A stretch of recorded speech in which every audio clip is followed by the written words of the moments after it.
Los micrófonos cerrados, me preguntan cuando necesiten participar, con mucho gusto.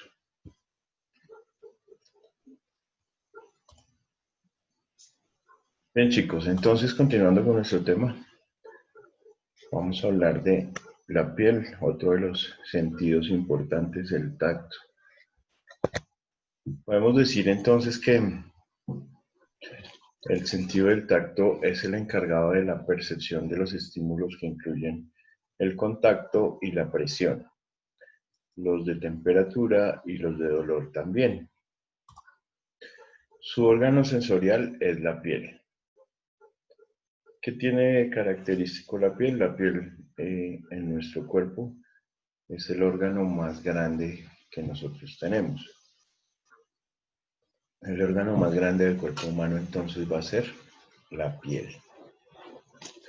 A través de la piel entonces nosotros vamos a tener este sentido, el del tacto, y a través de él pues vamos a tener la percepción de la presión, la temperatura, el dolor y el contacto. Bien.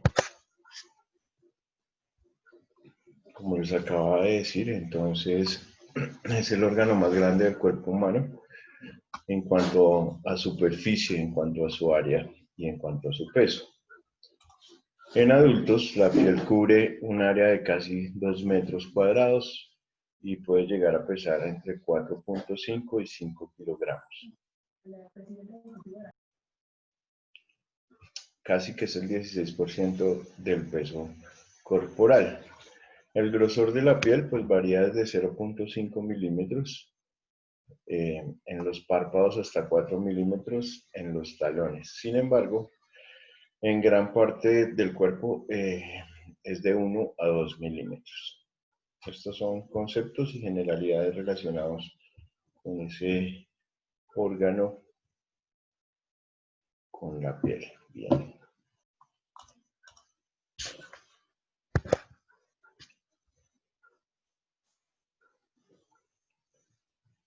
El sentido del tacto está localizado inmediatamente debajo de la piel. Mi ciudad de origen. Me quedé fuera de mi ciudad de origen antes de decretar la cuarentena. Me quedé sin trabajo y quiero regresar con mi familia. Chicos, Me dirigí a un vuelo humanitario de repatriación. ¿En ese? De repatriación. Tatiana, por favor, buenos días. Qué pena, ¿puedes apagar el micrófono? Gracias. bien, gracias. No alcanzaba a ver quién era el que estaba con el micrófono prendido. Bien. En el sentido del tacto, entonces, está localizado inmediatamente debajo de la piel de todo el cuerpo.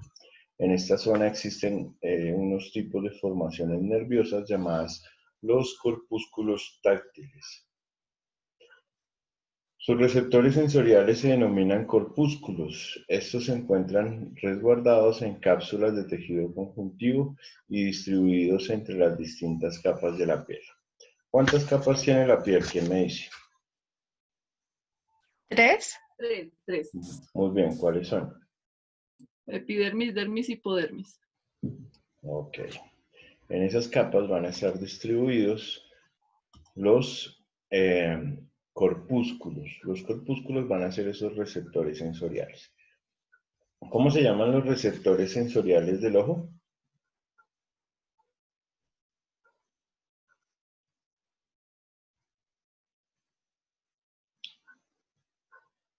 ¿Qué se les olvidó? Los receptores sensoriales del ojo, ¿cómo se llaman? Fotorreceptores. Muy bien, fotorreceptores. ¿Y cuáles son? Los conos y Los conos y los bastones. Bien, muchas gracias. En el caso de la nariz, ¿cómo se llaman los receptores? Son quimiorreceptores, ¿cierto? ¿Cómo se llaman? ¿Células? ¿Son las vellosidades, profe? Son las células olfativas. Células olfativas. ¿Dónde se encuentran las células olfativas? En una pituitaria. ¿Cómo se llama la pituitaria?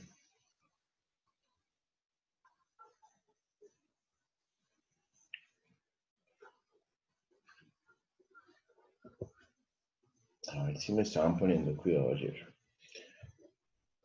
En la mucosa nasal hay dos pituitarias, una pituitaria roja y una pituitaria amarilla, en cual se encuentran ubicados los receptores sensoriales del olfato, que se llaman células olfativas. ¿El amarilla? Muy bien, en la amarilla, gracias. Y en el caso del gusto, en la lengua tenemos todas las papilas gustativas, pero las papilas gustativas necesitan de una estructura que es la que también va a servir de receptor del sabor. ¿Cómo se llama esa estructura?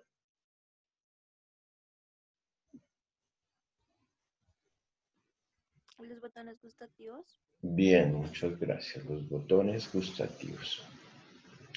Listo, eso fue lo que vimos ayer. Visión, olfato y gusto. Hoy vamos a continuar con tacto, con oído y hablamos de sistema somatosensorial.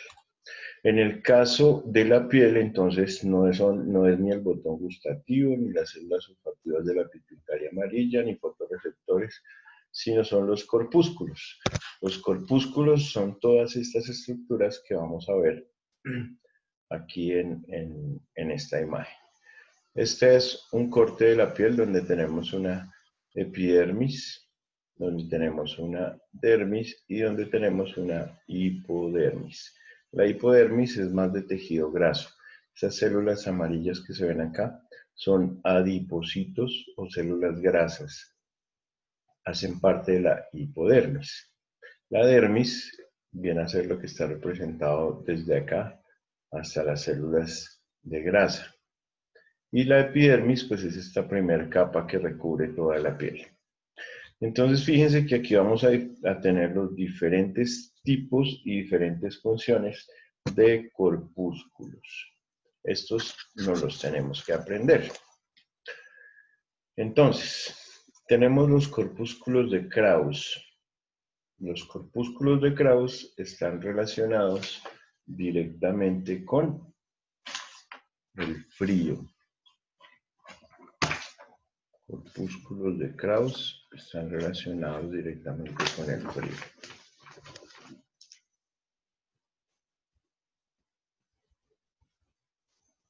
Bien, tenemos los corpúsculos de Ruffini. Los corpúsculos de Ruffini están relacionados con el calor.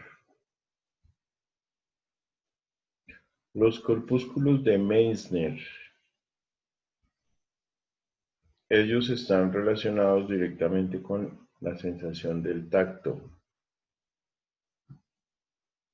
Los corpúsculos de Pacini están relacionados con la presión. Y por último, ¿La qué, profe? Perdón. la presión. Presión, cuando nosotros sentimos presión sobre la piel, que algo nos está presionando, eso se siente a través de los corpúsculos de Pacini. Y por último, necesitamos la sensación y la percepción del dolor.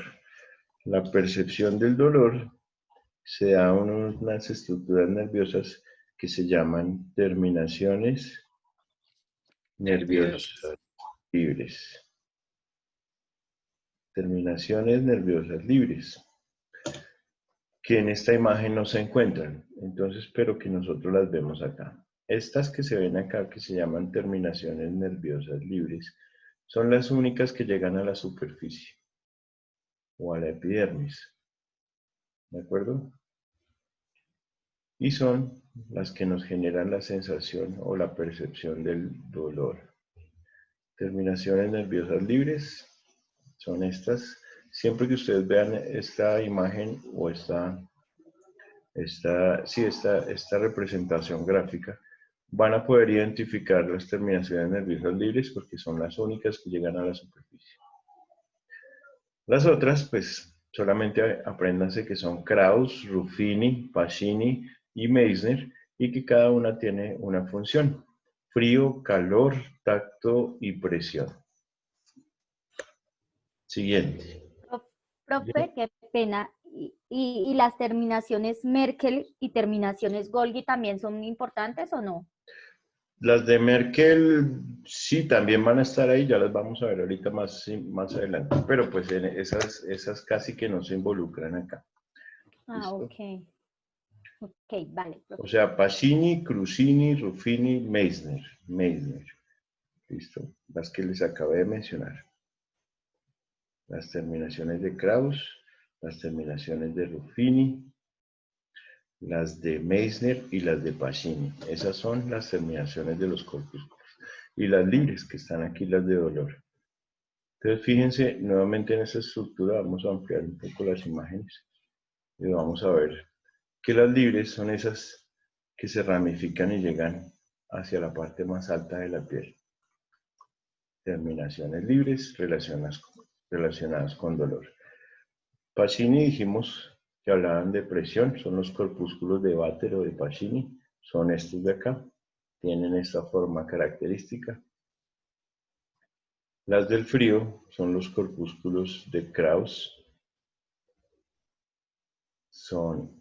tienen esta forma también característica.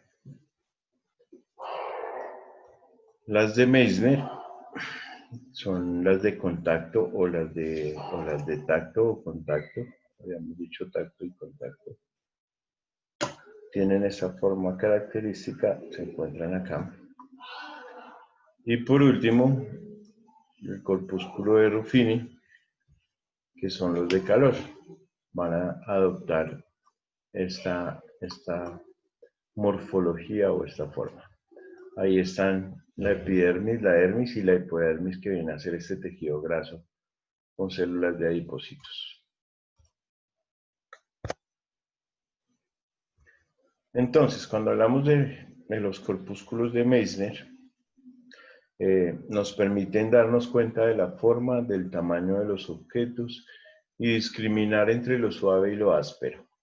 ¿Sí? Entonces nosotros podemos tener los ojos vendados y nos pueden pasar este par de objetos y nosotros podemos determinar a través del tacto tanto la forma, el tamaño y también discriminar si es suave o si es áspero.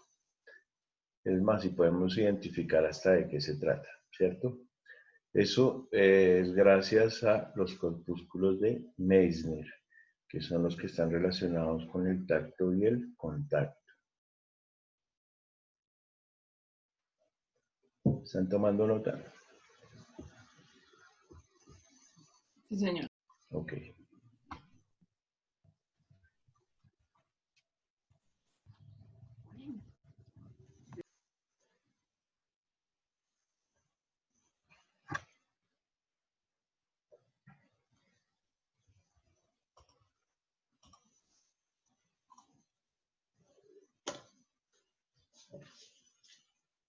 Bien.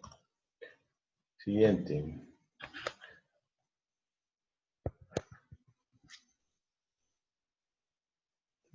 Los receptores táctiles, entonces vamos a hablar de los corpúsculos de Pacini.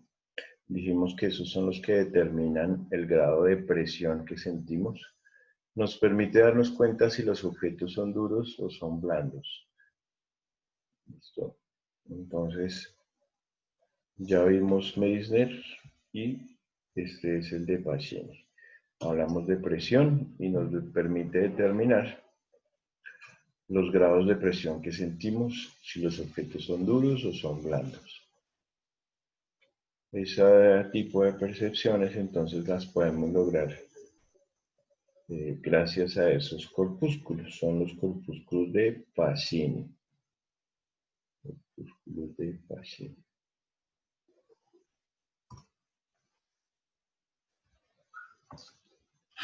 Siguiente. Corpúsculos de Ruffini son los que perciben los cambios de temperatura relacionados con el calor. Son especialmente sensibles a estas variaciones en la misma superficie de las manos. Entonces, a través de los corpúsculos de Ruffini, nosotros identificamos los cambios de temperatura relacionados con el aumento de la misma, o sea, con el calor.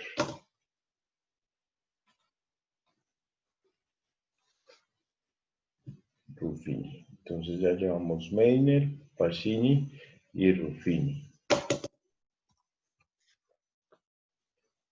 Siguiente. Los corpúsculos de Krauss. Estos, al contrario que los anteriores, van a estar registrando las sensaciones de frío que se producen cuando estamos en contacto con un cuerpo o un espacio que está a menor temperatura que nuestro propio cuerpo. Entonces, en el contacto con el hielo, ¿sí?, con sustancias que estén a menor temperatura de nuestro cuerpo, nos va a permitir discriminar esa sensación y esa percepción. Son los corpúsculos de Krauss.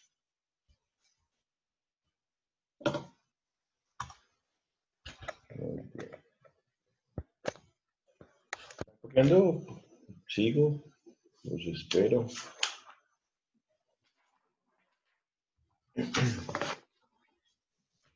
Profe, puede seguir.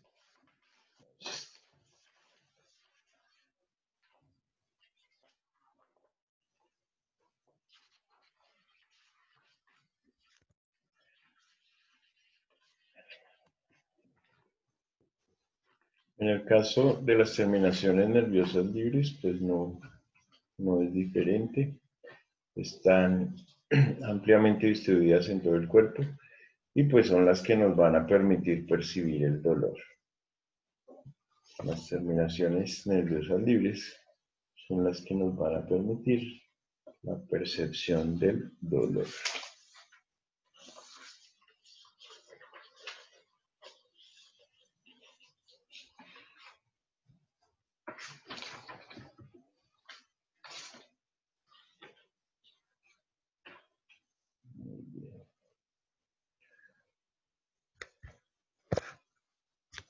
Vamos a ver entonces algunos términos.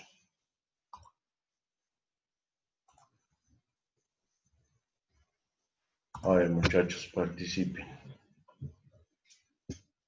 ¿Quién me dice entonces qué significa analgesia? Para quitar el dolor. Analgesia. Quitar el dolor. Calmar Sí, el dolor. ausencia de dolor. Ok. Eliminar el dolor. Ok.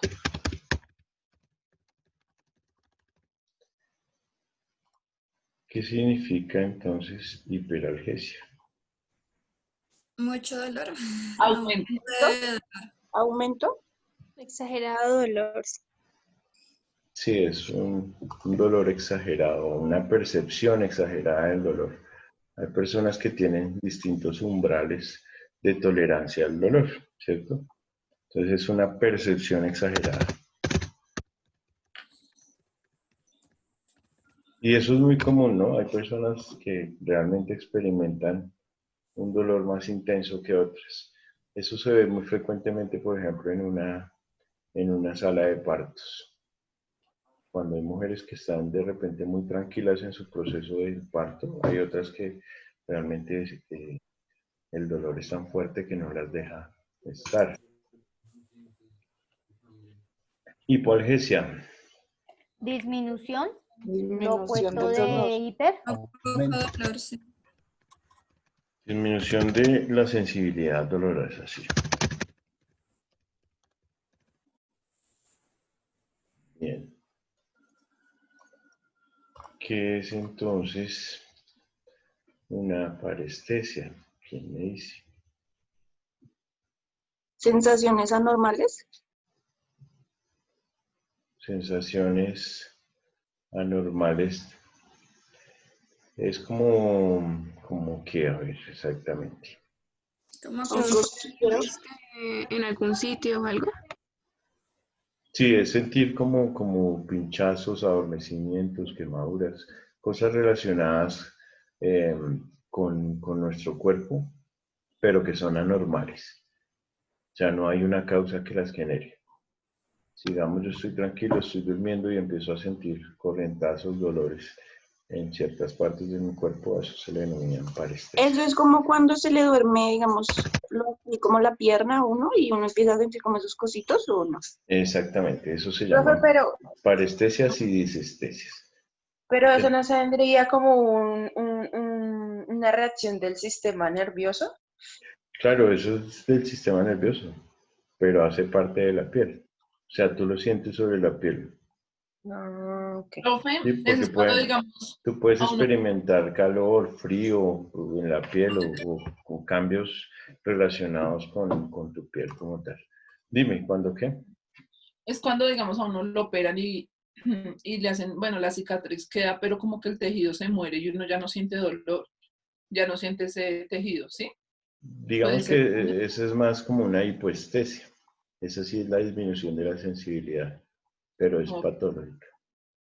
Esta es la que vamos a hablar. Esa es la disminución de sensibilidad, ¿sí? En la sensibilidad. Mejor dicho, cuando nos fracturamos la columna y a partir de ahí perdemos la sensibilidad hacia abajo, esas son hipoestesias o parestesias.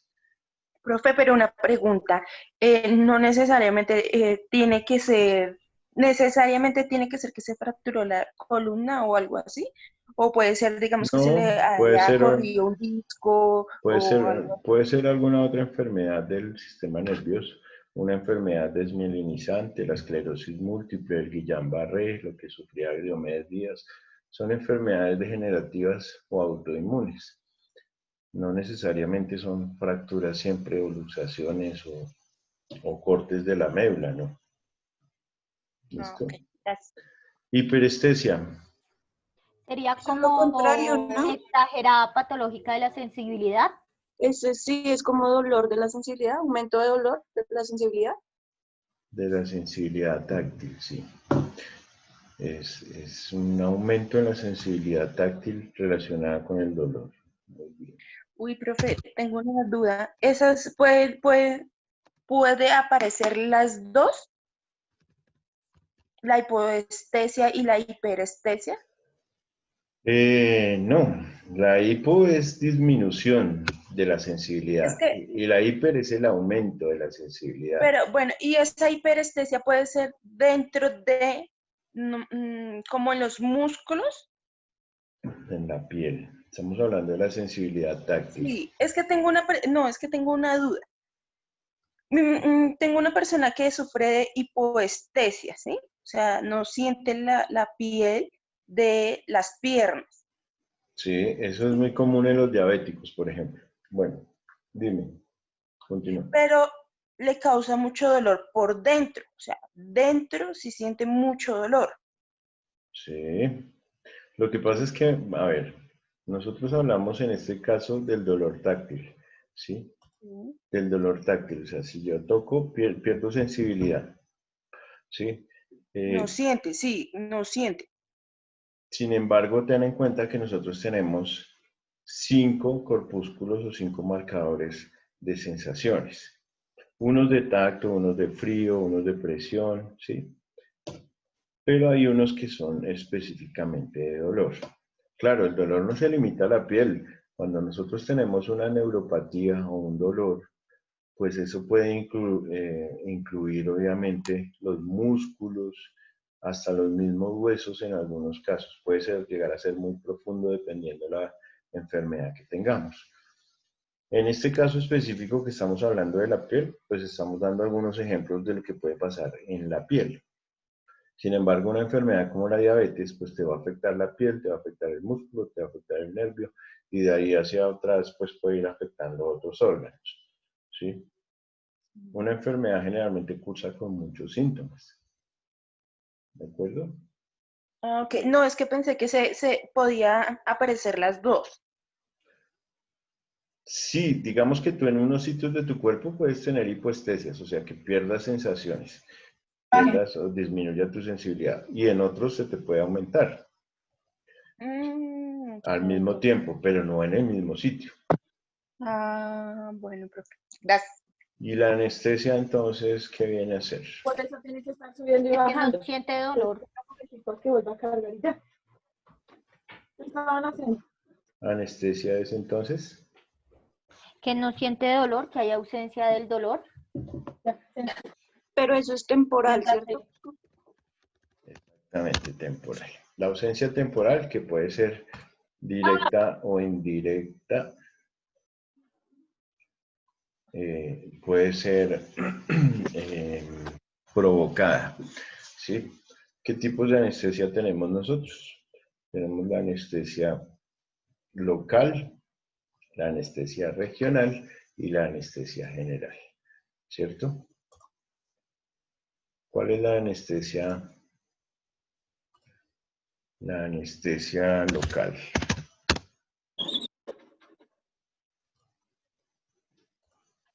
¿Quién me dice?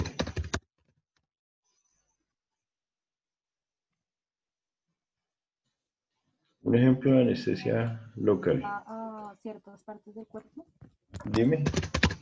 que solo se aplica a ciertas partes del cuerpo. Un ejemplo de anestesia local es la anestesia que te colocan cuando te van a hacer un procedimiento odontológico, por ejemplo.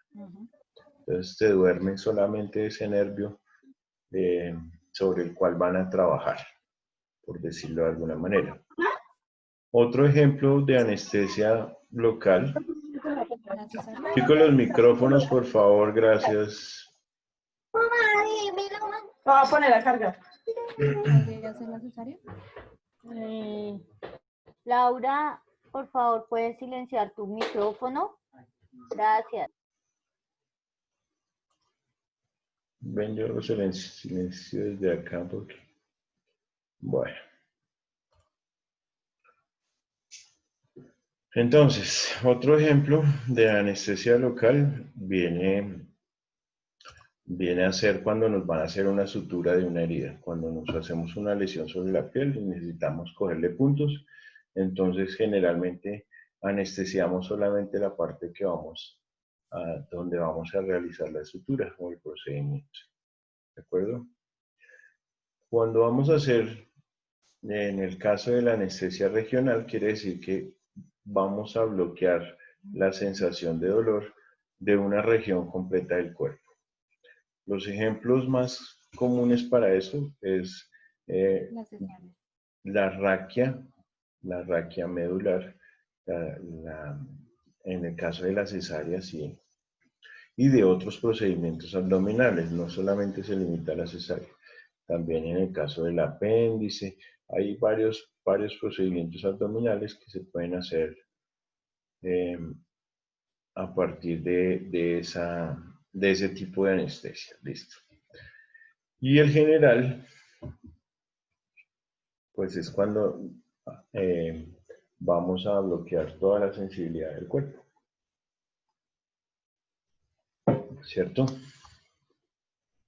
Vamos a bloquear toda la sensibilidad del cuerpo. Bien. ¿Hasta aquí quedó claro? Bueno. Sí, señor. Sí, señor. Sí, señor. Bien, vamos a parar aquí un momentico.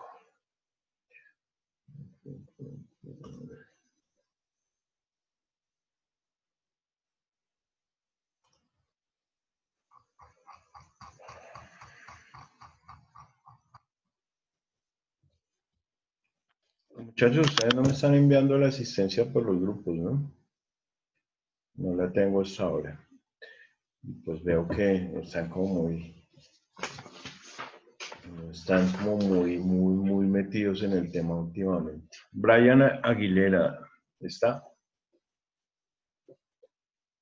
Brian Alejandro Aguilera. No está. Alejandra Mariño.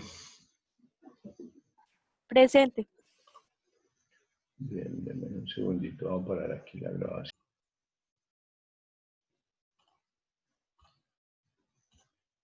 Bien, en el caso de la audición, para terminar los órganos de los sentidos, pues la audición es el proceso donde el oído percibe los sonidos del entorno para darles un significado que el cerebro pueda interpretar.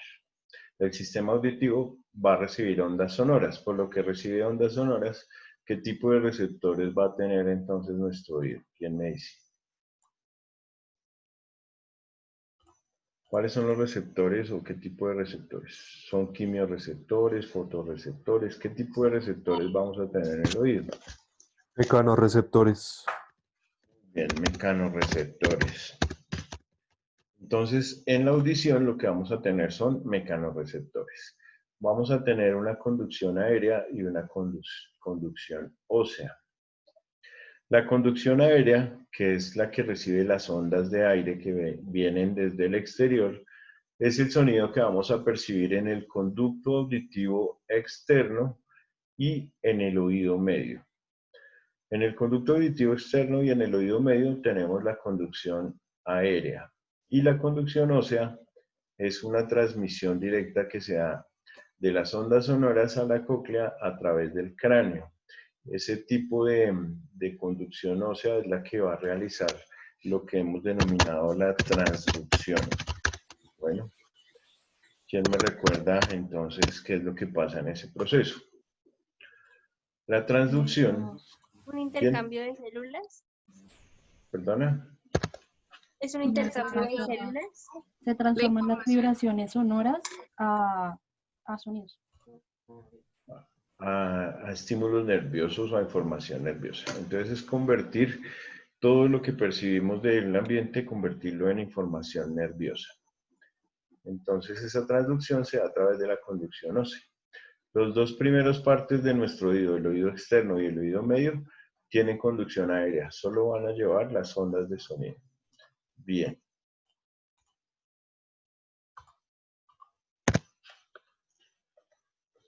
Las características perceptuales que permiten al sistema nervioso diferenciar los sonidos. Entonces, cuando nosotros vamos a valorar la audición, tenemos que hablar de algo que se llama el tono, tenemos que hablar de algo que se llama la intensidad y tenemos que hablar de algo que se llama el timbre. El tono depende de la frecuencia de la vibración, la medida de los ciclos por segundo o hercios. Entonces el tono lo vamos a medir en hertz, hercios o hertz. A mayor frecuencia el tono será más agudo y a menor frecuencia el tono será más grave. La intensidad va a depender de la fuerza con que choquen las ondas sobre nuestro oído. La fuerza con la que van a chocar esas ondas sonoras sobre nuestro oído. Bien. Siguiente.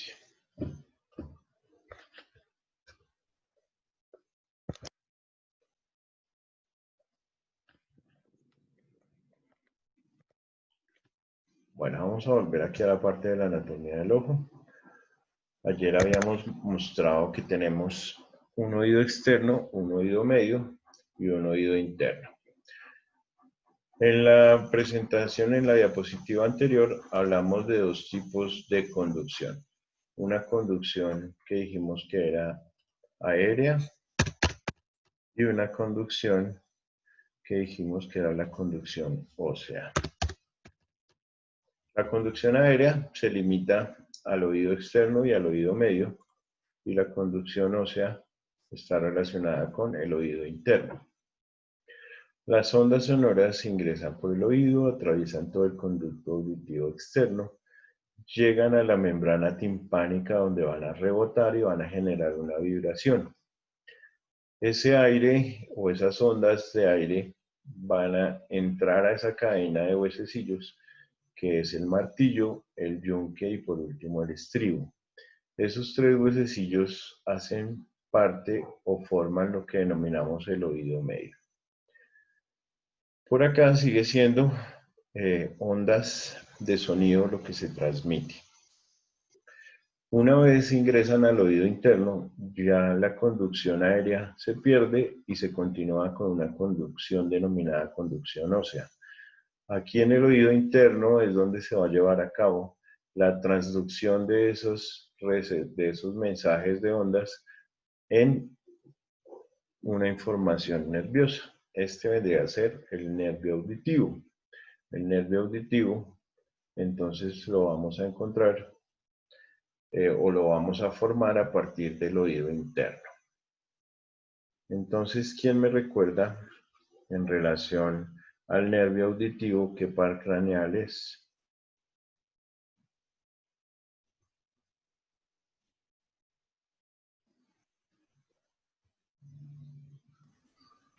Profe, ¿puedes volver a repetir la pregunta, por favor? ¿A cuál par craneal corresponde el nervio auditivo? ¿Es el octavo? El octavo par craneal, muy bien. Entonces, este nervio que está aquí es el octavo par craneal. Se dice par porque siempre van a ser dos, uno de cada lado. Y pues con el oído no va a ser diferente, un oído derecho y un oído izquierdo. Esta estructura es la que, bueno, toda la anatomía del oído es importante, pero donde se da la transducción, el equilibrio y otras cosas importantes relacionadas con el oído, tienen que ver con el oído interno. Entonces vamos a tener una estructura en forma de caracol y por lo mismo recibe su nombre como cóclea. La cóclea o el caracol es esta estructura. Y tiene unos laberintos semicirculares. Aquí vamos a tener, digamos que unas estructuras relacionadas con el equilibrio, relacionadas con la formación de ese impulso nervioso. Tenemos nuestro oído externo. ¿Cuáles son los límites del oído externo? Entonces, por fuera, el pabellón de la oreja y por dentro, la membrana timpánica. ¿Listo? Ese es nuestro oído externo, o nuestro oído externo, sí, el conducto auditivo externo. Entonces, por fuera está el pabellón de la oreja y por dentro el tímpano. El oído medio, sus límites son entonces aquí en el tímpano donde empieza el martillo y termina en el yunque, en el estribo, perdón. Martillo, yunque y estribo. Esa es la alineación que debe tener esa cadena de huesos o de huesecillos. Y se dan cuenta que este último, el estribo, se va a unir a esa estructura que denominamos los conductos semicirculares y la cóclea o el caracol. Y a partir de ahí, aquí representado en amarillo, tenemos nuestro nervio auditivo. Bien, sí. Bueno, esto ya lo acabé de mencionar, lo voy a leer rápidamente. El oído externo es la parte visible, está compuesto por el pabellón auricular y el conducto auditivo externo. Su función es conductora y aparte pues protección del oído medio. ¿Por qué protección? Porque nosotros tenemos unas microvellosidades, tenemos unas glándulas sebáceas que producen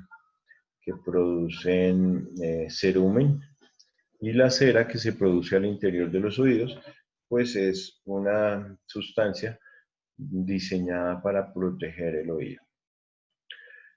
El conducto auditivo externo es el canal por el que llegan los sonidos desde el exterior al oído medio y su función es protegerlo.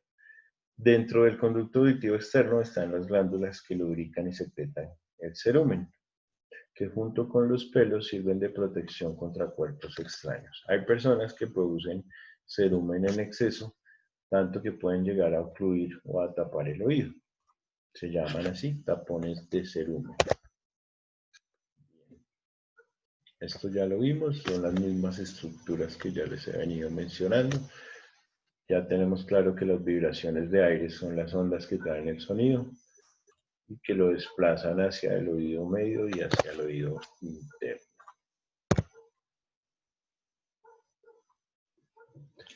En el caso del oído medio, pues este está constituido por la membrana del tímpano, la cadena de huesecillos, la ventana oval y la trompa de Eustaquio.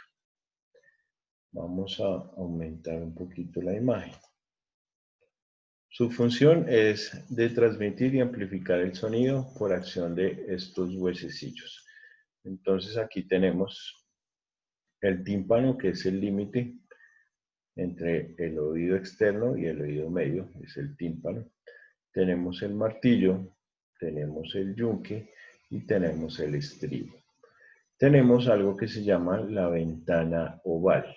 La ventana oval es el sitio donde comunica el estribo con los conductos semicirculares, que es esta estructura de laberintos que tenemos acá.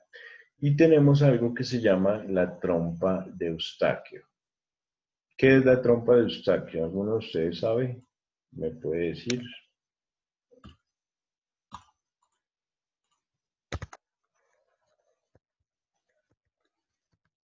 Es un canal, ¿cómo explicarlo? Un canal que está unido al yunque y al martillo. Es un canal que hace parte de las vías respiratorias. Entonces, quiere decir que a través de la trompa de Eustaquio nosotros nos comunicamos con la nariz y con la, digamos que con la parte posterior de la boca, ¿sí?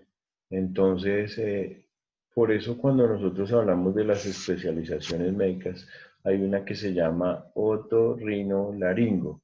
El otorrinolaringólogo es el especializado en el oído, en la nariz y en la laringe. ¿Por qué? Porque esos tres órganos están comunicados entre sí. La comunicación que hay entre el oído con la laringe y con la nariz se da por la trompa de Eustaquio. Entonces, cuando a nosotros nos da gripa o nos congestionamos, pues también se nos pueden tapar los oídos, ¿cierto? Y una forma de destapar los oídos, o cuando vamos de viaje y se nos tapan los oídos, una forma de destaparlos es tapando la nariz y haciendo presión fuerte del aire hacia afuera. Eso hace que estos, digamos que esas presiones se liberen. ¿Listo? Pero cuando uno hace mucha fuerza, ¿es peligroso? No, realmente no. Esas comunicaciones manejan presiones, ahí no se va a romper el tímpano, ni mucho menos. Yo una vez lo hice y sentí que se me van a salir los ojos. Bueno, no, pero los ojos no intervienen en ese sistema. O sea, sé que los golpecitos en la cabeza no sirven. No, ni masticar chicle tampoco. No. Lo que más sirve es el manejo de las presiones entre la nariz y el oído. Y eso se hace. Pero una vez pues yo hice lo mismo, pero me dio un mareo horrible y después me empezó a doler mucho, exageradamente el oído. Lo que pasa es que eso no se debe hacer cuando uno ya tiene el oído tapado. Esa práctica se debe ir haciendo durante el proceso. Si tú empiezas un viaje y sientes que ya estás empezando como a sentir esos cambios de presión en el oído, pues deberías empezar a controlarlo y no esperar a que ya esté bien tapado para pues hacer esa práctica. ¿Sí? Es un proceso. Bueno, aquí tenemos esos tres huesecillos. Rápidamente tenemos la membrana timpánica. Cuando nosotros hacemos una revisión con el otoscopio, que es ese aparatico de consultorio que nos permite ver, pues esto es lo que vamos a ver. Vamos a ver una membrana timpánica que está íntegra, que no tiene ningún tipo de perforación, y en ella vamos a encontrar estas estructuras. ¿Sí? Estas estructuras son parte del martillo, que es lo que está allá detrás. ¿Sí? Este vendría a ser el mango del martillo y esta vendría a ser la punta del martillo. La punta y el mango del martillo. Eso es lo que nosotros vemos cuando revisamos con el otoscopio el oído. La membrana debe tener estas características, debe ser transparente, debe estar íntegra, no debe tener huecos ni perforaciones. Vamos a ver un triángulo luminoso. ¿Sí? Todo eso nosotros lo vemos, tal cual como se representa acá. Y luego pues vamos a encontrar, obviamente esto sí ya no lo podemos ver, pero sabemos que está ahí, el martillo, el yunque y el estribo, que son esos tres huesecillos relacionados con el oído medio. A veces esta membrana se perfora cuando tenemos otitis infecciosas, cuando dan esas infecciones por ir a piscinas y ese tipo de cosas. Estas membranas se pueden perforar, producen secreciones de pus o de bacterias. No se pueden colocar gotas, obviamente, cuando esto está roto. Las gotas solo se colocan cuando la membrana está íntegra. Por eso no es bueno automedicarse, porque ustedes van a una droguería y el de la droguería le dice: tome fixamicina, aplíquese panotil B o cualquier gota para los oídos, pero pues no se ha cerciorado que ustedes tengan la membrana íntegra. Bien. Esta es la forma como se articulan esos huesecillos, el martillo, el yunque y el estribo. Tienen cada uno una forma específica para poder articular con el siguiente.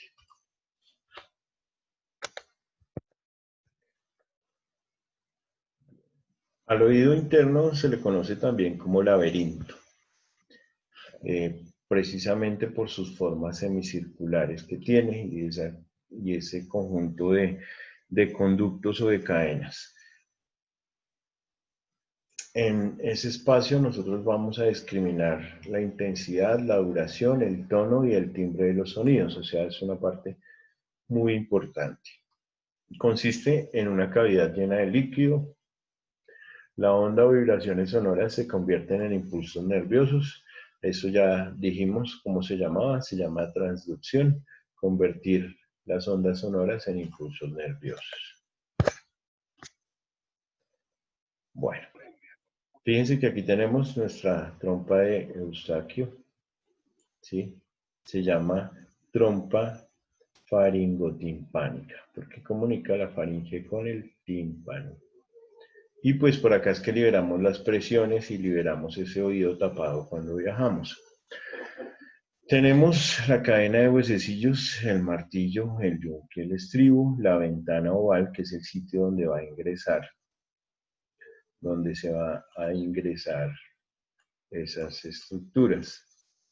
Una vez ingresan esas estructuras, pues vamos a tener todo ese laberinto y todos esos conductos semicirculares, así se llaman, conductos semicirculares. Ya se van a ir formando las fibras nerviosas, nervio facial, nervio vestibular. Por último vamos a tener el nervio auditivo.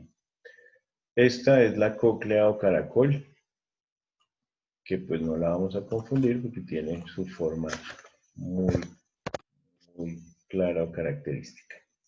Al interior de estas estructuras nosotros vamos a encontrar la estructura principal del oído.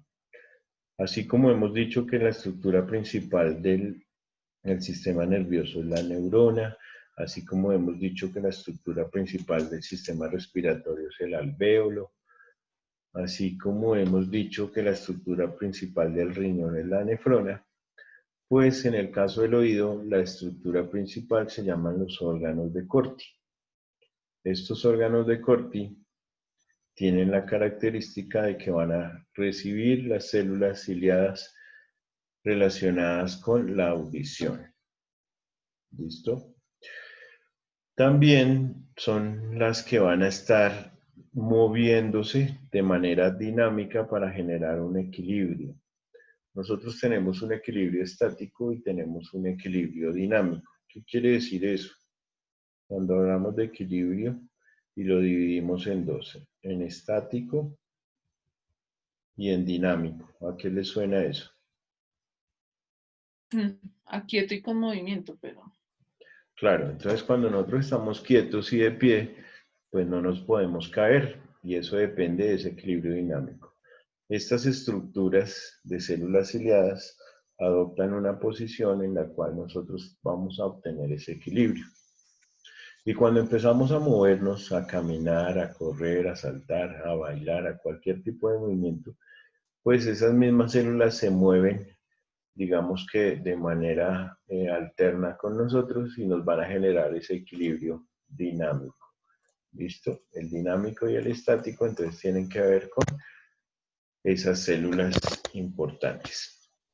Cuando Profe, tenemos, señora, cuando uno se levanta así como de rapidez, digamos, no sé, le puede dar mareo, claro, levanta muy y es por lo tarde. mismo. Mira, O sea, aquí está cómo se disponen las células cuando tenemos la cabeza horizontal, o sea, acostados, y cuando la inclinamos y cuando nos paramos, pues pasa eso. Estas células se van a mover, aquí van a tener un líquido que hacen que ellas se muevan, y ellas son las que nos generan ese equilibrio, ¿sí? Cuando uno se levanta muy rápido, muchas veces puede sentir algo de vértigo, ¿sí? Y puede estar relacionado con esto. con una Vale. alteración en las células, pero no siempre. También puede ser que a veces se quede sin oxígeno el cerebro. ¿Listo? Vale, profe. Entonces aquí la cápsula inmóvil, cuando giramos la cabeza, todos esos son movimientos que se presentan a través del movimiento. Y todo eso se lleva a cabo en los, ¿cómo se llaman? La estructura principal de... En los órganos de corte. Bien, gracias. Bueno, esta es la forma como nosotros medimos nuestra agudeza auditiva. ¿Cómo se llama esto? ¿Alguien sabe? No, 2020, pero no sé cómo se llama. 2020, no, el 2020 es el de la visión. Sí, perdón. A esto se le denomina una audiometría. ¿Cierto? Ah, sí. Profe, ese es donde, bueno, cuando uno hace el examen le colocan como unos audífonos y empiezan con los piticos. Es el mismo. Entonces, claro, a nosotros nos ponen a hacer entonces exámenes para ingresar al trabajo. Hay personas que tienen un riesgo auditivo y por obvias razones le van a pedir ese examen. ¿Cuáles personas? Sobre todo las que trabajan en call center y ese tipo de cosas. ¿Cierto? Entonces resulta que nosotros interpretamos el oído izquierdo en azul y el oído derecho en rojo. ¿Sí? Esto, el 10, el 20, el 30, se hace referencia al volumen que nosotros le vamos a manejar al paciente. ¿Sí? Y 250, 500 y 1000 hace referencia a la intensidad. La intensidad y el volumen son diferentes. Entonces lo ideal es que todos escuchemos aquí en el 10. En el 10 todos deberíamos estar escuchando. Entonces, a 10 decibeles en 500 Hz, se marca aquí. Se marca aquí. Y digamos que eso es lo normal que uno debería escuchar. Puede que aquí descienda un poquito y ya.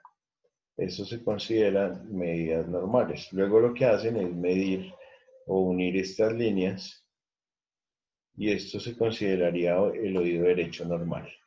Pero si resulta que aquí en 4000 Hz no escuchó a los 20, le subieron el volumen a 30, se le subieron a 40 y en el 50 por fin escuchó, entonces se le marca ahí. Y en los 8000 ya no escuchó en 50 y no tuvieron que subir el volumen a 60, entonces marca aquí. Y lo que venía siendo normal, entonces tiene una curva hacia abajo. A eso se le llama una hipoacusia o una disminución de la audición. ¿Listo? Esa es la forma como se grafica y se hacen las audiometrías. Y le dicen a uno si está normal, si tiene una hipoacusia o si tiene una sordera, que es mantenerse aquí abajo y no escuchar nada. ¿De acuerdo? Esa es la forma de cómo se realiza esto. Profe, entre más avance hacia 2000, no mentiras, hacia abajo hasta 30, 40, ¿más agudo es el sonido? Más volumen tienes que ponerle. Entonces digamos que cuando nosotros hablamos debemos escuchar una conversación aquí, en el 10 y 1000, por ejemplo. Acá en 10 y en 1000 nosotros deberíamos estar escuchando una conversación, acá. Espérate que esto no está... Bueno, aquí en este punto. Eso es lo de conversaciones. ¿Listo? Acá. Si nosotros mantenemos una conversación a 1 metro de distancia, pues no tenemos necesidad de gritar. Simplemente vamos a tener una conversación donde yo te entiendo y tú me entiendes a 10 de volumen y a 1000 de frecuencia. ¿Sí? Si tú no me escuchas y yo tengo que subirte el volumen y tengo que subirte el volumen, mientras mayor sea el volumen que yo ponga, pues tú ya estás empezando a tener una enfermedad relacionada con la agudeza de tu oído. ¿Listo? Lo Vale. normal es que sea para 1000 tengamos unos decibeles de 10. ¿Listo? Eso es lo normal. Bueno, Es que, bien. digamos, mi papá no escucha los sonidos agudos, pero Sí. sí escucha cuando uno le habla bajito, bajito, bajito. Sí, digamos que él tiene, hasta acá tiene todo, no está alterado, sino sigue siendo normal. Pero seguramente él durante su vida se expuso a ruidos fuertes, ¿sí? Trabajó con maquinarias, con motores, Sí, en sí, sí. aviones o cosas así. Exactamente, trabaja con ruidos fuertes. Y eso hace que se pierdan estas intensidades. Las del habla y eso, digamos que se le han mantenido, pero estas las ha ido perdiendo. Entonces tiene una hipoacusia neurosensorial. Bueno, y eso se podría corregir con micrófonos en algunos casos. Ah, sí. Sí, lo que pasa es que hay que complementarle el estudio. Hay que hacerle audiometría, impedanciometría y logoaudiometría. Y con esos tres le pueden formular un audífono. Bueno, bien. ¿Cómo vamos hasta aquí? Bien. Bien. Bueno, vamos a cerrar aquí.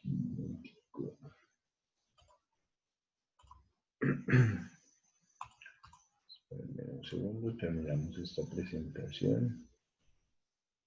Vamos a cerrar esta.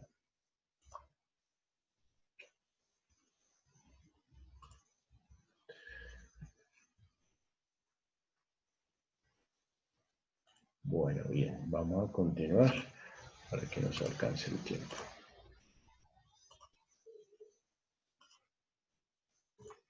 Afortunadamente, y esto pues está dentro del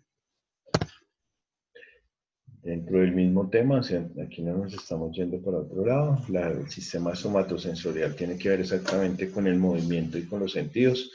Entonces vamos a seguir hablando, digamos que de muchas cosas que ya hemos venido viendo sin problema. ¿Listo?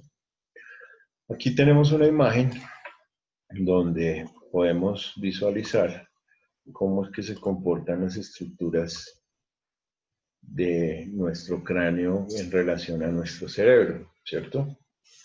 Entonces, fíjense que aquí tenemos nuestro cerebro, ¿okay?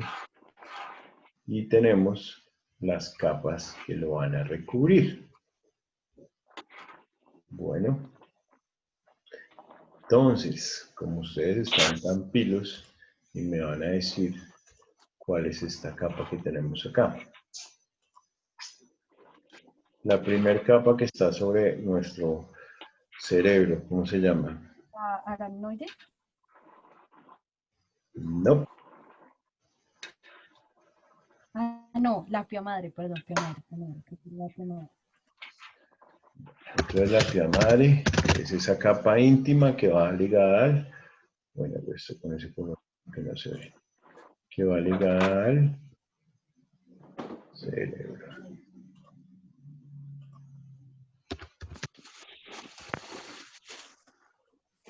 La pia madre. Ahora sí sigue la aracnoide, ¿cierto?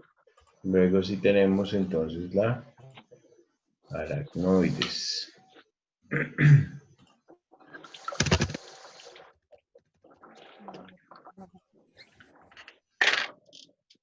Y luego tenemos la Dura madre. Sí, creo. Sí, sí. Dura madre. listo, esas tres capas, pia madre, aracnoides y dura madre, entonces van a ser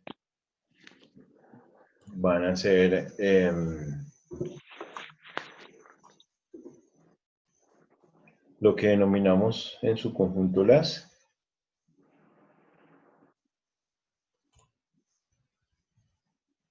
muchachos. La aracnoide, la pia madre y la dura madre, ¿qué son?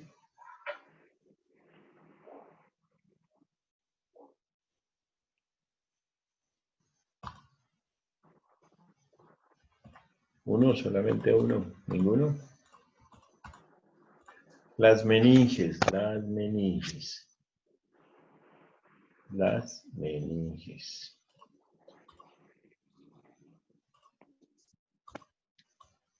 Entonces, fíjense cómo sería entonces la visión en vivo y en directo. Cortamos el cuero cabelludo, la calota del cráneo, levantamos eso y nos encontramos con esas capas denominadas las meninges. Bien, esta sería la capa más superficial, denominada la dura madre. Luego viene la aracnoides, que es la más vascularizada, y por debajo la más íntima con el cerebro, que es la pia madre. Entonces aquí los tenemos. Tenemos la piel, luego de la piel, pues obviamente va a incluir el tejido, el cuero cabelludo como tal. Vamos a encontrar el periósteo. ¿Qué es el periósteo?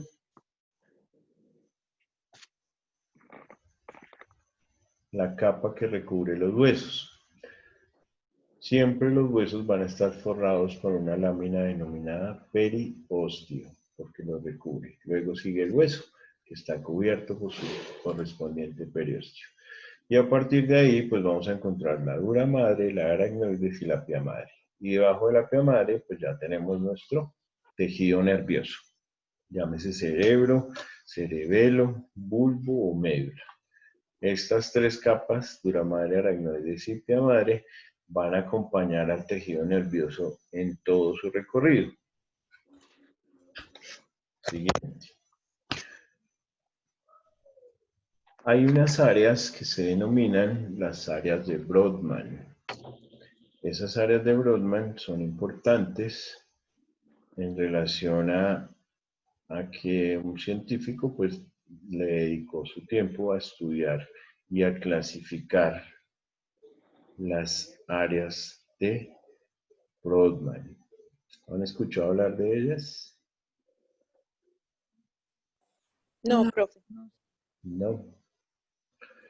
Bueno, digamos que era un loco que se llamaba Corbinian Brodmann, ¿sí? Y era un médico alemán. Y este loco, pues, se hallaba al frente del esfuerzo, digamos, de crear un mapa cerebral que fuera más allá de una herramienta. Pues él insistía en que podía servir de base de base comparada para organizar nuestra corteza del cerebro. Entonces él decía que uno podía tener eso, un mapa cerebral. Y clasificar, digamos que de manera topográfica, las distintas áreas existentes en el cerebro y cuál era el objeto de cada una de ellas. Entonces, con un mapa así uno podría saber cuál es el área auditiva, cuál es la cognitiva, cuál es la emocional, la visual parietal, temporal, la olfativa, la somatosensorial. Todo eso tiene que ver con las áreas de Brodmann. ¿Sí? ¿Cuántas áreas son? 47, imagínense ustedes. 47 áreas. Y pues él las describe una por una. Entonces él se tomó en esa tarea. Decir que el área 2 está, digamos que, relacionada con la corteza somatosensorial. Decir que el área 5 es el procesamiento de información de los órganos táctiles. Y así sucesivamente se tomó la tarea de cada una de esas áreas. Entonces ahí se las dejo para que las investiguen. En la corteza somatosensorial, pues hablamos, aquí la vemos representada en amarillo, es el área de sensibilidad general. Se localiza en una circunvolución central y posterior del cerebro. En ella se registran sensaciones de calor, frío, tacto, presión, dolor y la sensibilidad propioceptiva. Quiere decir sentido y posición del equilibrio. A eso le denominan corteza somatosensorial y está representada en amarillo.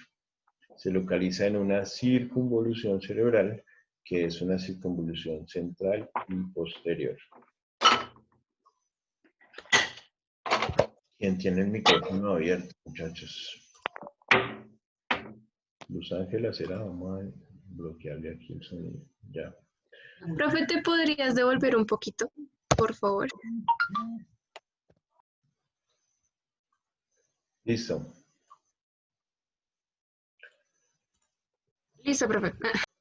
Vale. En la parte de la corteza motora está la somatosensorial aquí e inmediatamente por delante de ella tenemos la corteza motora. Esta área se localiza en la circunvolución central superior y en este sector se controla la actividad muscular y los movimientos de las extremidades, de la cara, del cuello, etc. Habla de movimientos, habla de actividad muscular y está controlada por esa parte del cerebro que es una circunvolución y es la corteza motora.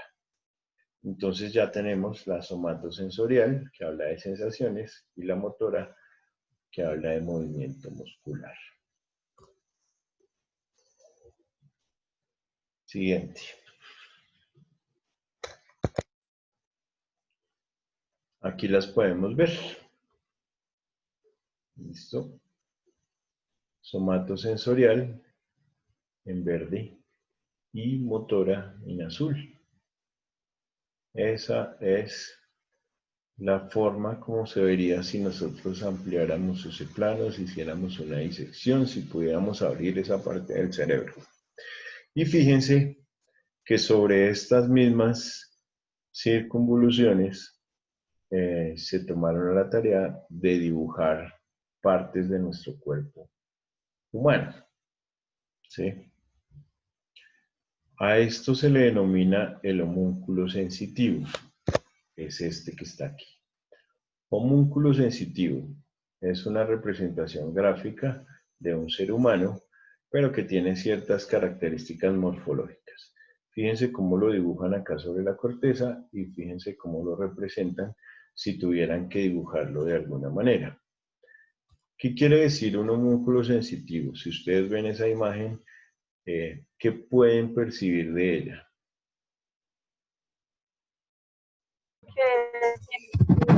Que percibe más con sus manos y su boca. Claro, totalmente.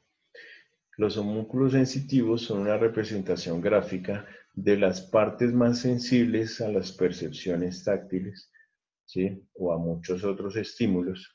Entonces quiere decir que nosotros los seres humanos, a través de los labios, a través de la lengua, vamos a tener un aumento de la sensibilidad.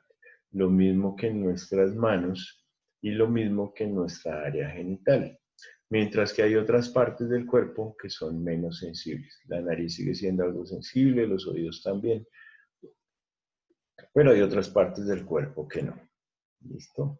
A eso se define o a eso se refiere la representación del homúnculo sensitivo. ¿Listo? Lo mismo. Esto es, si lo dibujáramos sobre la corteza, pues lo mismo. La parte de las manos, la parte de los labios, el área genital, tienen que ver con aumentos de la sensibilidad o de las percepciones. Entonces, fíjense que el área genital pues está representada como sensible, los labios, la cara, la nariz también. Y en menor proporción, las manos sí, en menor proporción el brazo, el tronco, la pierna. Los pies, digamos que siguen siendo con algo más de sensibilidad. Así es la forma como lo representa la literatura médica. ¿Cuáles son entonces estos receptores sensoriales? Son los transductores. Ya sabemos que es una transducción, entonces no nos vamos a detener a explicarlo. Convierten los estímulos en potenciales eléctricos. Entonces es convertir un estímulo externo en una información nerviosa o un potencial eléctrico. Entonces están los exteroreceptores, los propioceptores y los interoreceptores. Esos van a ser nuestros receptores sensoriales.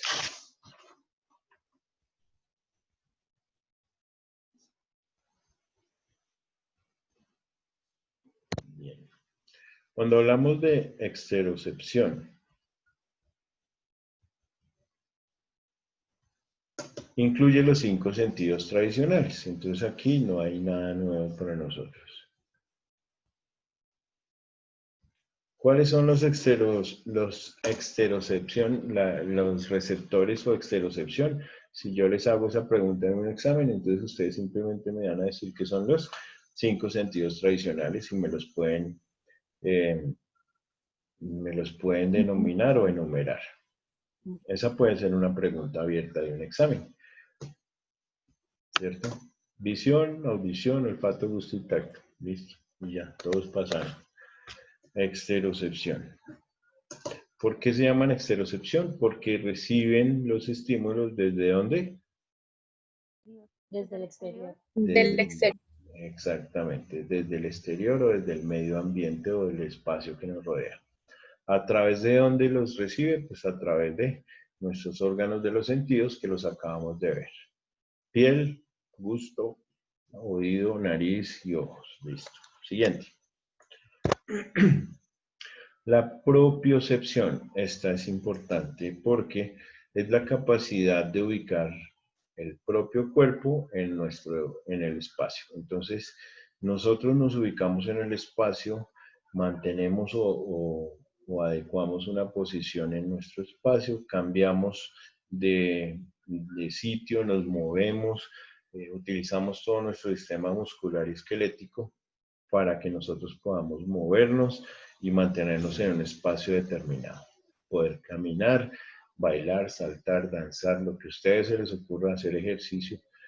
Todo eso se hace a partir de la propiocepción. Si nosotros no tuviéramos esa propiocepción, pues simplemente no tendríamos esa capacidad de ubicar nuestro cuerpo. Las personas que sufren de alguna enfermedad degenerativa, perdón, o congénita relacionada con su sistema nervioso, puede tener alteraciones de la propiocepción y son esos niños que no pueden caminar bien, que no pueden tener un punto de sustentación o algunas cosas relacionadas con el equilibrio y con la marcha, con los movimientos. A eso nos referimos con propiocepción. Siguiente.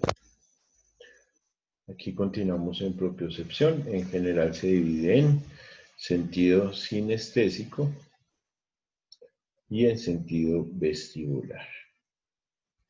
Cuando hablamos de sentido sinestésico, este sentido vigila los movimientos de los miembros, articulaciones y músculos.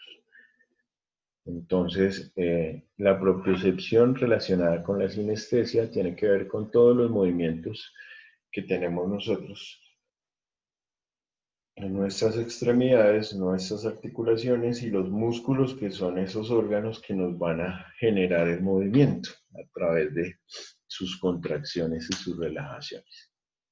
Y el sentido vestibular, que responde a la gravedad y a los movimientos de la cabeza. Entonces, cuando nosotros hablamos de vestíbulo, generalmente, ¿dónde lo podemos ubicar? ¿Como en la mandíbula? En el oído. En el oído tenemos nuestro sistema vestibular y de equilibrio. ¿Recuerdan en el aparato o en los órganos de Corti que estaban esas cilias que permitían que moviéramos la cabeza, que nos acostáramos, que nos paráramos sin caernos? Ese equilibrio es un equilibrio vestibular. Y el sinestésico es el que tiene que ver con el movimiento, no dejarnos caer, pero relacionados con los músculos, las articulaciones y demás. Profe, Sí. ¿qué tan cierto es que, digamos, también en el equilibrio tiene mucho que ver el dedo gordo del pie, el 1? Pues sí y no. En el equilibrio tiene que ver todo nuestro sistema esquelético muscular. Eso no es tan cierto. A ti te pueden amputar el dedo gordo del pie y tú no vas a perder el equilibrio, porque tu cerebro sigue pensando que tu dedo esté ahí, aunque ya no esté. ¿Sí? Eso no, digamos que no es tan cierto. Uno podría pensar que todas las estructuras de nuestro cuerpo claramente tienen una función, ¿sí? Pero hay personas que se amputan una extremidad, que consiguen una prótesis y pueden correr hasta mejor que uno, ¿sí? Entonces no es por ahí la cosa. ¿Listo?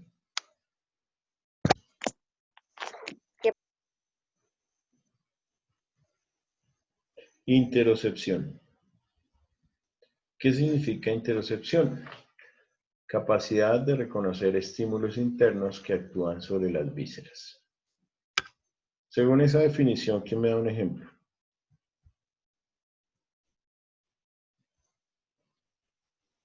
Cuando uno tiene hambre. Eso. Estaban pensando lo mismo. Bien. ¿Qué otro? Los dolores de cabeza. Uy, los dolores de cabeza. ¿Por qué? Porque uno siente como la presión pues, interna. No, no tanto. Digamos que aquí ellos hablan de estímulos internos actuando sobre las vísceras. O la palpitación, no, porque eso sería de las venas, ¿cierto? Yo diría que, por ejemplo, las ganas de orinar, ¿sí? Ese tipo de cosas son estímulos. Los cólicos menstruales. Ese es otro estímulo, el cólico menstrual. Todo relacionado con estímulos internos. A esto se le denomina. ¿Las qué? ¿Palpitaciones? Las contracciones uterinas. Eso es, exactamente, las contracciones uterinas. ¿Y las náuseas también? Las náuseas es un estímulo o es el producto de un estímulo sobre una víscera, claro. Las náuseas. Bien. Hasta aquí vamos bien. Rápidamente vamos a hablar de estos mecanorreceptores. Aquí no nos vamos a demorar porque estos sí ya los vimos. Los mecanorreceptores actúan sobre la piel y el oído. La piel y el oído. ¿Cuáles tenemos? Entonces son receptores que responden a la distorsión de la membrana celular. Son los táctiles en la piel, varoreceptores en el oído, propioceptores a nivel del oído y vestibulococleares a nivel del oído. Esos son los mecanorreceptores. Los táctiles, también ya los mencionamos, Ruffini, Pacini, Krauss, Meissner, Merkel, las terminaciones nerviosas libres y los folículos pilosos de la piel. También ya los hemos mencionado. También ya los vimos. Aquí están representados. Tenemos terminaciones nerviosas libres. Tenemos los de Merkel, Ruffini, Pacini y Meissner. No nos vamos a detener acá. Esto ya lo revisamos. Los varoreceptores detectan cambios en la presión de las paredes vasculares, pulmonares, digestivos y genitourinarios. Entonces, estos sí son importantes porque nos van a hacer saber en algún momento cuando tenemos esos cambios de presión en relación con el proceso de la defecación, en relación con el proceso de la micción y la orina y en relación con los procesos de la respiración. Son receptores que tenemos específicamente en esos tres sistemas: respiratorio, digestivo y genital y urinario. Siguiente. Los propioceptores, entonces, miden la velocidad de contracción y longitud de los músculos. Esto ya lo dijimos, que los propioceptores era el sinestésico, que es el de movimiento a partir de la musculatura y las articulaciones. Eso es un grupo de propioceptores sinestésicos. Los otros son vestibulares, que son los del equilibrio. Esto es lo que pasa en un músculo cuando hay contracciones musculares. Tenemos órganos tendinosos de Golgi que hacen la contracción para el movimiento muscular. Cuando hablamos de termorreceptores, pues son los que nos dicen o nos hablan de las temperaturas en el cuerpo. Solamente están hechos para percibir sensaciones de calor, de frío, de temperaturas tibias y demás. Ya sabemos que las temperaturas las medimos en grados centígrados y que nuestro cuerpo mantiene temperaturas normales entre 36 y 37,5.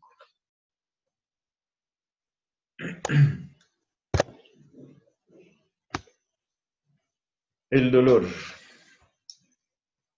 una definición de dolor, podemos decir que es una experiencia sensorial y emocional displacentera, asociada a un daño real o potencial.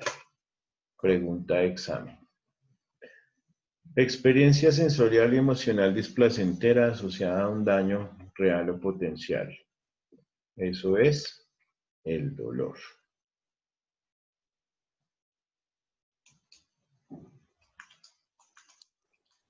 Profe, que es un daño potencial como... Potencial es que se está generando. O sea, por ejemplo, cuando tienes un daño real es que ya está, ya se ocurrió, ya tienes un daño. Y potencial es cuando está en proceso, como por ejemplo el caso del apéndice. Se está inflamando, pero potencialmente puede ser mortal si no se corrige. ¿Sí? Ah, ya. Gracias, profe.